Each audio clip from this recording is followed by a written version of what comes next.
It's Kdrama FANatics here, and welcome back to my channel.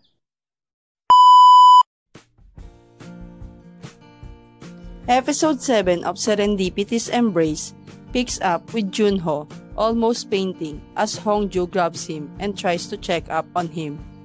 Junho tells Hongju that he is sick and explains that the reason for their breakup is his illness. He tries to tell her how he could not write due to his anxiety, and states that he did not want to be vulnerable with her in the past. Hongju thanks Junho for telling the truth to her. She states that she spent all those years thinking the reason for their breakup was something that she had done. Hongju tells Junho that she will now be able to move on, as she will not be blaming herself for their failed relationship. Meanwhile, Dawson tells Hyun that she too is going to stay in South Korea. She challenges Hyun should return to the USA with her, but Hyun is adamant. CEO Baek is appalled by Hyun's reaction. At the same time, Hongju goes to her workplace and tells CEO Bae that she is not going to work on the project with Junho due to personal reasons. CEO Bae tries to make sure Hongju is okay and agrees to let her sign out of the project. Hongju is mopping by a convenience store and chases a few high schoolers away in frustration. When Hyun shows up, Hongju runs to hug him.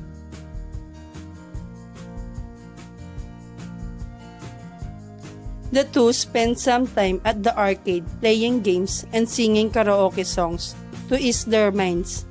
Hongju is shocked that she finds Hyun's voice very sexy. That night, the two walk back home and Hyun tells Hongju that he quit his job. Hongju is upset, but Hyun asks her to trust him, and she does. At home, Hongju talks to Yeji, who tells him how she had been rejected by Mr. Son. Hongju deleted all the files on her laptop, which were related to Junho and his books. Hongju packs all the novels written by Junho from her room and leaves them out by the trash can outside her house. The next morning, Hyun is going out for a jog when he spots Hongju's favorite novels by the trash can from when they were in high school.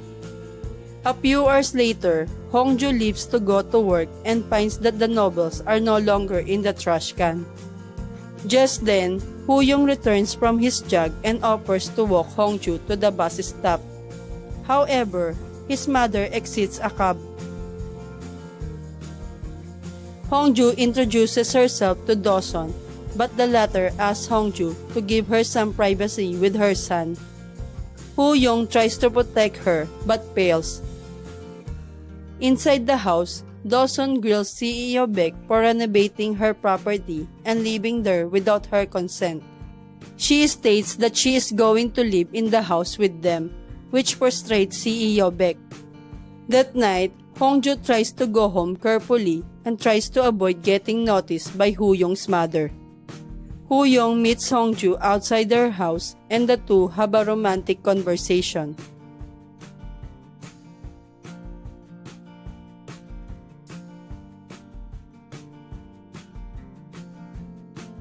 The next day, Hyun goes to Sangpil's restaurant for a meal but gets stuck working there as a waiter. Junho shows up outside Hongju's house and makes paper planes of the love letters she had written to him. Hongju tries to get him to leave, but Junho throws another paper plane which lands on Dawson, who is just returning home. She reads the letter just as Junho asks Hongju if Hyun is a good guy. Hongju asks Junho to come to terms with their breakup. She goes out to collect the love letters Junho has thrown and runs into Dawson. Hyun gets worried when Hongju does not show up at Sangpil's restaurant and goes outside to call her. Inside, Yeji and Sangpil talk about Hongju being forced to work with Junho. Hyun hears this and is upset. He leaves to go home. Meanwhile, Dosun invites Hongju for tea and tells her that she is going to take her son back to the USA with her.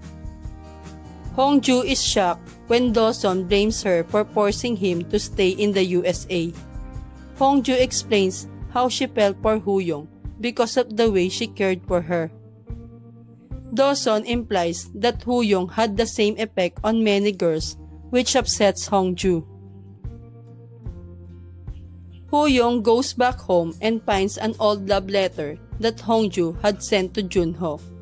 He pockets it and goes to meet Hongju, who is upset with him about his dating life from when he was in the States.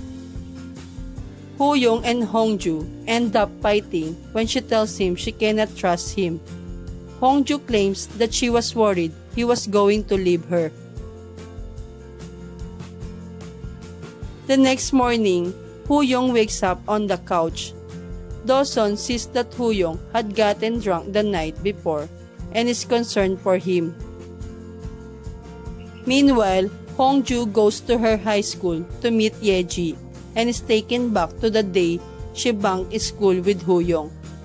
Hongju realizes how she acted out and tells Yeji how she had tried to push Hyun away. Sangpil, on the other hand, shows up to meet Hyun. He cooks Hyun a meal while Yeji takes Hongju to a restaurant to have lunch. Hongju tells Yeji that she is worried Hyun will go back to the USA with his mom.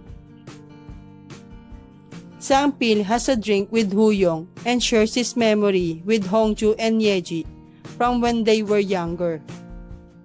Sangpil adds how sad Hongju get every time it was time for someone to leave and how saying goodbye was important to her.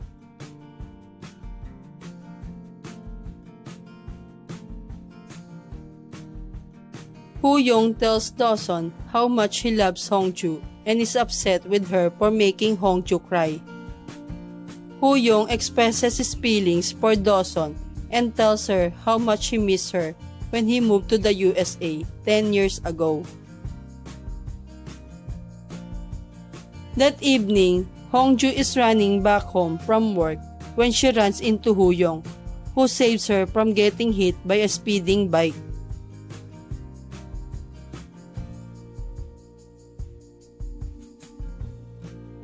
Thank you for watching. Don't forget to subscribe, like, and share.